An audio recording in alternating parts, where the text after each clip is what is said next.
ওই যে আমি বলছি শুধু বিঘে 2 ছিল মোর ভুল, আমি হইলাম এই 2 বিঘার উপরে।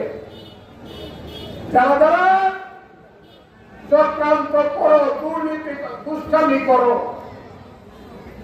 আমি চোখের ইশারা দিলে আমি দেই না, জীবন করে দেখো, করে দেখো কেমন মজা লাগে। আমি যদি বলি কিচ্ছু বলবো না, শুধু বলবো যারা দুষ্টামি করে এদের সাথে চলবা না, এদেরকে দোষের বাতিল করে দিল। দোষের বাতিল বুঝেন তো? বুঝেন দোষের বাতিল চাই করে? যারা দুষ্টামি করে এদেরকে কি করতে হবে? এদেরকে বাতিল করে দিতে হবে সমাজ থেকে। কথা বলা যাবে না, এদের সাথে হাঁটা যাবে না। যারা যারা রাজি আছেন আমার কথায় হাত তোলেন তো দেখি দোষের বাতিল কারা কারা করতে